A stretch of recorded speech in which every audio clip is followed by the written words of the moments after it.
एक बार फिर से आम जनता को रुलाने की फिराक में है, तो वहीं सरकार बनने के बाद पहली बार आए महंगाई के आंकड़े भी मुश्किल हालात की ओर इशारा कर रहे हैं। महंगाई दर बढ़कर 6.01% हो गई है, जबकि पिछले महीने ये 5.20% के स्तर पर थी। जाहिर है मोदी सरकार की अग्नि परीक्षा अब शुरू हो गई है। और ऊपर से जो अब खबर आ रही है वो ये कि मजदूरी बढ़ाने को लेकर नासिक मंडी में जो पूरे देश भर से प्याज सप्लाई करती है, वहां पर जो मजदूर हैं वो हड़ताल पर चले गए हैं। हमारे साथ हमारे सहयोगी अभिषेक शर्मा लाइव मुंबई से जुड़ रहे हैं।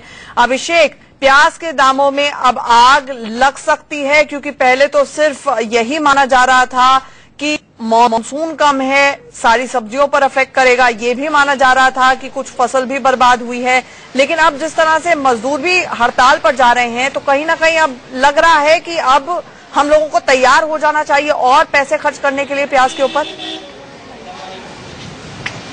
बिल्कुल सही कहा आपने आंचल की, और हमको तैयार होना चाहिए कि जल्द और पैसे इस प्याज के ऊपर खर्च करने पड़ेंगे। बल्कि अभी हम कह सकते हैं कि लोगों को और तैयार हो जाना चाहिए कि और लोग प्याज की आंसू रोएंगे। जाहिर सी बात, जिस तरह से प्याज इतनी बढ़ती जाएगी, महंगाई होती जाएगी, उसके बाद लोगों की जेब बहुत ज्यादा ढीली करनी पड़ेगी। जैसा कि प्याज इस वक्त खुदरा बाजार की बात करें करीबन 25 से 30 रुपए किलो बिक रहा है, और यही हालात रही जिससे कि नासिक मंडी एक देश की सबसे बड़ी मंडी मानी जाती है, और इस वक्त मजदूरों में व्यापार में जो तनातनी चल चुकी है और इसके वजह से अनिश्चित काल के मंडियां बंद कर दी गई। तो जाहिर सी बात है कि प्याज के दाम आने वाले दिनों में और बढ़ेंगे और लोगों को प्याज के आंसू और रोने पड़ेंगे कि इस पूरे मामले पर सरकार का क्या रुख होता है, क्योंकि महाराष्ट्र सरकार खासतौर से आने वाले 3 महीनों में महाराष्ट्र में चुनाव भी है, और इस मद्देनजर महाराष्ट्र सरकार की भी कहीं बड़ी जिम्मेदारी बनती है कि इस पूरे मामले को सही तरीके से निपटे, ताकि कम से कम वोटर्स को इस नुकसान ना उठाना पड़े और तमाम तकलीफों का नुकसान ना उठाना पड़े। तो जाहिर सी बात है इस पूरे मामले पर महाराष्ट्र सरकार ने भी अपना पत्ता नहीं खोला है, लेकिन जाहिर सी बात है कि इस पूरे मामले को लेकर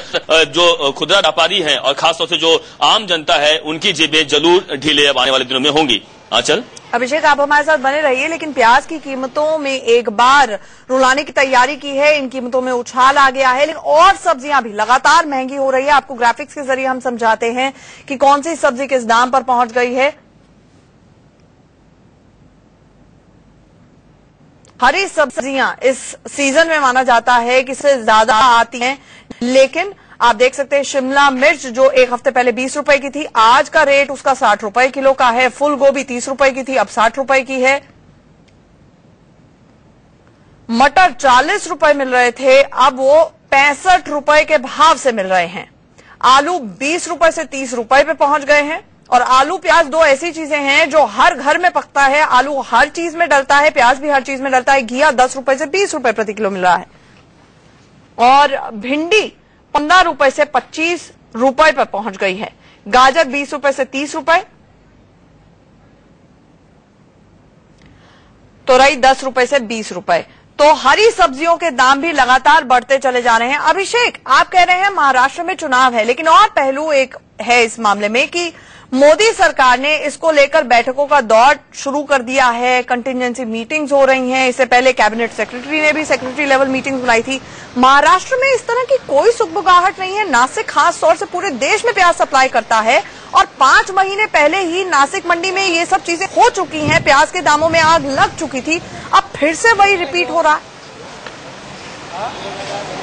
बिल्कुल, ये जरूर सही कहा आपने कि आने वाले दिनों में चुनाव है, और चुनाव के मद्देनजर रखते हुए जरूर इस सरकार को पहले से कहीं न कहीं इस पूरे मामले ऐसे कदम उठाना चाहिए कि कहीं इस पूरे मामले पर एक नया मोड़ ना ले। लेकिन जिस तरह से अब कामगारों और व्यापारियों में जो झगड़ा शुरू हुआ है, और झगड़े को लेकर कह सकते हैं हम अगर एक नया नाम दे कि शायद बहाना हो प्याज के दामों की बढ़ोतरी को लेकर, तो जरूर आने वाले दिनों में महाराष्ट्र के लोग, मुंबई के लोग खासतौर से बहुत ज्यादा इसको लेकर प्रभावित होंगे, परेशान होंगे। और जो प्याज की कीमत आज करीबन खुदरा बाजार में 25 से 30 रुपए किलो बिक रही है, आने वाले दिनों में अधिक और हो सकती है। लेकिन दूसरा इसका सबसे बड़ा असर पड़ेगा किसानों के ऊपर। जो किसान जो अपने प्याज जो बच्चे खुचे रखे हुए हैं, बरसात भी आ रही है, अगर वह सही तरीके से गोदामों तक नहीं पहुंची और मंडियों तक नहीं पहुंची तो उनके प्याज भी खराब हो जाएंगे। तो जाहिर सी बात है दोहरा मार महाराष्ट्र के किसानों पर, साथ ही महाराष्ट्र की जनता पर पड़ता हुआ दिखाई दे रहा है।